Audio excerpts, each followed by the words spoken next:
All right, so unusual week. I guess we've got to recap the game because it is Monday, even though it doesn't seem like that to us because we had to get ahead. So obviously, discouraging outcome in the game. We did not play well really at all on defense in any phase. Offensively, we had a lot of yards. But didn't finish drives in the red zone and have 3 turnovers. So, you guys know deal in analytics and what happens, and it's just a reminder of stats that are important. That you can be plus 200 yards in a game over the opponent, but then still lose the game and not really a close game would tell you what's most important, which would be scoring in the red zone, which I think they went 100% touchdowns. We were 2 of 4, 2 of 5, and 3 turnovers to none. So that would be the formula, and we certainly helped them. And their quarterback played well, and they really ran the ball extremely well. So on to the next one. Big challenge ahead. Chance to win our 3rd Egg Bowl since we've been here. It's a challenging opponent on a short week. We had the late game on the road and had the 11 a.m. home game, so it is what it is. And we got a lot of work to do between now and then to play a really good offense that's run the ball well at times this year too, which is unusual, as well as they're one of the top passing games in the country. And speaking of red zone, I think they're 2nd or 3rd in red zone touchdowns in the country. Questions? Lane, this is your 3rd Egg Bowl. I know you've coached in a lot of different rivalry games at different places. What stands out about this rivalry specifically to you? I don't know. It's, seems like there's not a lot of love in the relationship, I guess. It's a positive way, a nice way of putting it. But, it means a lot to a lot of people, and, been fortunate to turn it back our direction the last couple of years and trying to keep it that way. Kind of in that same vein, you talked about it some even in Atlanta, just that, how you've been here, you've seen what it means to Mississippians, this game, and being able to go 3-0. What do you think that means for this program and for you kind of recruiting in this state moving forward? Maybe we'll have enough money to have a facility that doesn't leak water on us if we win the 3rd one. So, it would be great. I think in general, as you look at the 3 years, I think we've come a long ways with the program. On-field success of whatever, 18 wins the last 2 years and chance for a 19th. I think that we've turned over the roster, improved the roster, obviously improved on-field production, and made the program a lot more visibly nationally to recruit to than where it was when we got here. So this would be another good notch in there to help that with the national audience on a Thursday night. What have you seen out of Will Rogers? Just another year under Leach in that system. What have you seen kind of on film from him this season? Same thing. High completion percentage, really good with the ball, hardly ever gets sacked. Does a great job.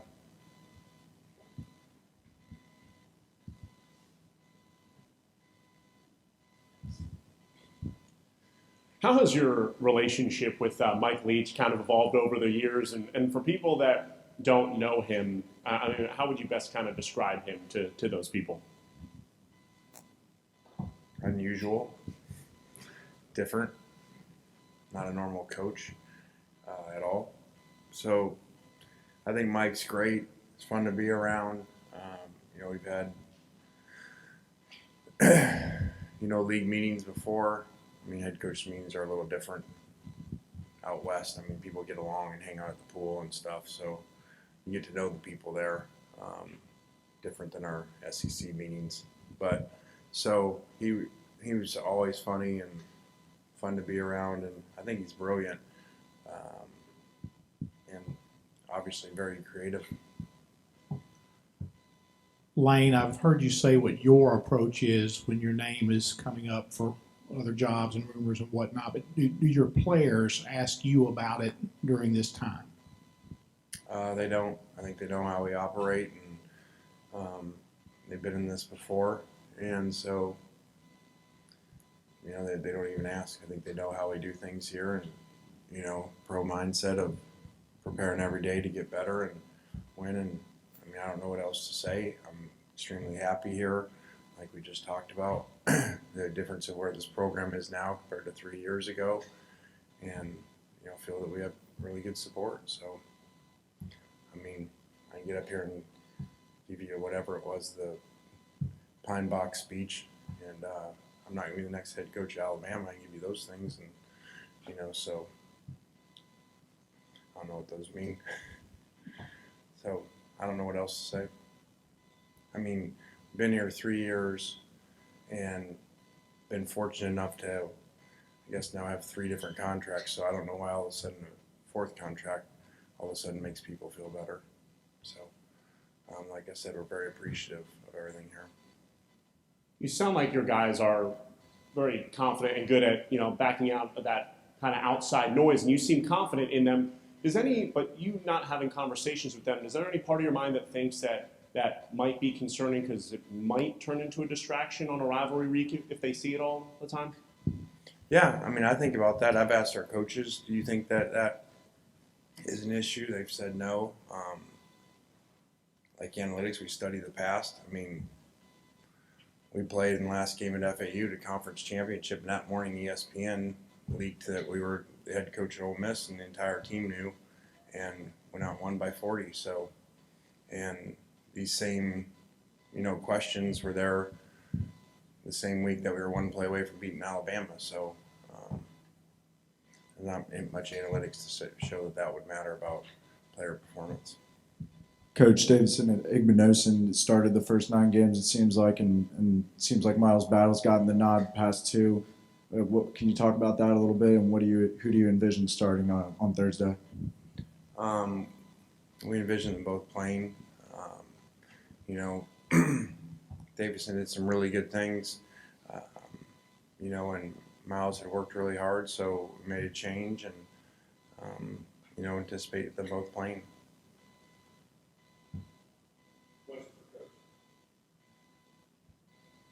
Some of the penalties, I know you questioned these guys Saturday night. Do you get a chance to send that in on a Monday or Sunday and get some answers back? And if you do, could you share any of those answers with us? Yeah, they come back usually tonight. We actually aren't allowed to share them with you. So even if they were back, I'm not supposed to share them with you.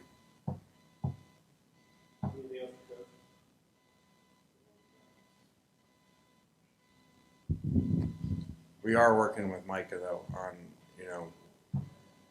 his penalty, which is now I got to teach guys not to just kick someone's ass at the end of the play, before the whistle's blowing. So, like I said, when it happened during the game, I just want some help of what I'm supposed to coach. So, I guess now I know. Do you think the way that Saturday's game went in Fayetteville, do you have confidence that that's going to kind of fuel your guys on a short week heading into Thursday in a rivalry game? Do you think it could have the positive effect like that? Yeah, I think that, unfortunately, the 2 times here that we've played Alabama, competitively and well, and especially on offense, we've gone and had Arkansas the next week and not played really well. So, every week's different, as we see all around the country. You can't compare scores. You can't think this team, that team. Arkansas loses Liberty, then Arkansas, is easily 1 or 2 plays away from beating LSU, and then they beat us. So you can't play that game. Is there a balance to strike tone-wise in your conversations with the offense after they, rack up 700 yards like you've talked about? But obviously, there's other things that prohibited you from winning the game. Yeah, it's it's glaring, and it's the stuff we teach. But this would probably be as glaring an example as you can have about what is the most important, and it's not moving the ball between the end lines. It's finishing drive, and it's not turning the ball over. You go -3 in a game, I think it's 91%. You're going to lose before you even get to the rest of the stats, let alone the red zone. So, they did a great job, and we certainly hurt ourselves. Coach Ben Williams is having his jersey retired over the weekend. He was the first African American to play in a varsity football game for Ole Miss. Can you just talk about that and what that ceremony will be like on Saturday or Thursday? Yeah, really neat event, to have happening, and great for our players and fans. So, should be really special.